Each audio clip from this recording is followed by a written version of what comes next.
বলেছি যে আমরা সাধারণ মানুষ ট্যাক্সের টাকাতে ওনাদের মাইনে চলে, ইটকো ওনার পৈতৃক সম্পত্তি ভাবে ওনার ভুল হবে, এ কথাও জানিয়ে এসেছি। দ্বিতীয়বার এই ধরনের কথাগুলো না আসে সেই জন্য আমি সাজেস্ট করেছি। পলিটিক্যাল গ্যাদারিং করছে, রাস্তা জ্যাম করছে, আর আমরা 2023 সালে ওই ভেন্যুতেই ব্লাড ডোনেশন ক্যাম্প করেছি, আর সেম ভেন্যুতে আবার পাবো না কেন? আর অ্যাডজেসেন্ট রোড যদি দেখিয়ে আপনি আমাকে কোনো রকম ভাবে এটা করেন, তাহলে কিন্তু কোনোদিন ওখানে আর পলিটিক্যাল প্রোগ্রাম না হয়, সেটা আপনার দায়িত্ব নিতে হবে। দেখুন, আমরা একটা কি কর্মসূচি করছি, দলীয় কোনো প্রোগ্রাম নয়।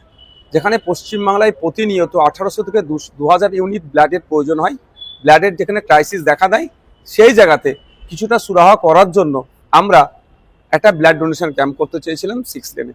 আমরা 10 তারিখে অ্যাপ্লিকেশন দিয়েছি, 20 তারিখে আমাদেরকে থ্রু থানা জানানো হচ্ছে যে আপনাদের এনওসি দেওয়া হয়নি। আজকে জানতে এসেছিলাম, এমডি স্যারের সাথে কথা বললাম, এমডি স্যার ব্যাপারটা শুনলেন, তিনি আগামীকাল সময় নিয়েছে। যে আমি বলেছি, এবারে আলোচনা হচ্ছিল ওখানে নাকি আরো প্রোগ্রাম হয় না। আমি বললাম কে বলেছে?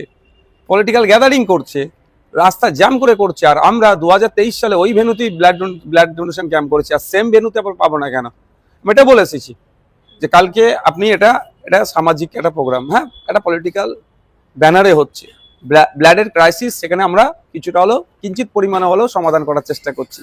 যদি এটাকে গ্যাদারিং দেখাইয়ে বা ওই রাস্তার অ্যাডজেসেন্ট অফ রোড দেখিয়ে, যদি আপনার অ্যাডজেসেন্ট রোড দেখিয়ে আপনি আমাকে কোনো রকম ভাবে এটা করেন, তাহলে কিন্তু কোনোদিন ওখানে আর পলিটিক্যাল প্রোগ্রাম না হয়, সেটা আপনার দায়িত্ব নিতে হবে। কথা বলে এসেছি। তো আমি শেষে বলেছি যেটা আমি আশা করেছি, এমপি স্যার পজিটিভ কথা বলতে বুঝতে পারলাম যে উনি জয়েন্ট যিনি আছেন, আগামীকাল 11টার দিকে তার সাথে এসে কথা বলতে বলেছে, তিনি আরো বিষয়বস্তুটা জানবেন, জেনে আমাদেরকে দেবে।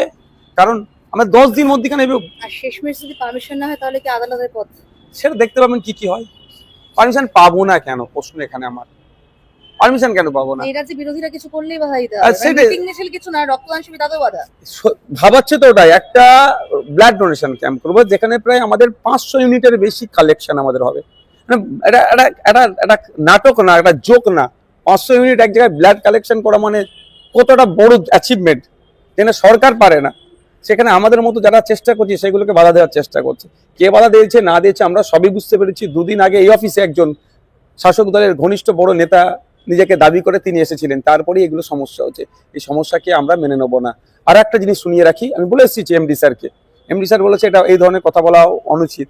যে আমাদের প্রতিনিধিরা যখন এসেছিলেন আজকেই, তাদের জিজ্ঞাসা করে যে কি কারণে দেওয়া হচ্ছে না, কেন এটা আমার জায়গা, আমি কি করব, কাকে দেবো না দেবো আমি কারণ বলবো না। মানে হিডকোটা ওনার পৈতৃক সম্পত্তি, হিডকো সম্পত্তিটা ভেবেছিল। ওনার যিনি অফিসার ছিলেন, আমি বলেছি যে আমরা সাধারণ মানুষ ট্যাক্সের টাকাতে ওনাদের মাইনে চলে, ইটকো ওনার পৈতৃক সম্পত্তি ভাবে ওনার ভুল হবে, এ কথাও জানিয়ে এসেছি। দ্বিতীয়বার এই ধরনের কথাগুলো না আসে সেই জন্য আমি সাজেস্ট করেছি।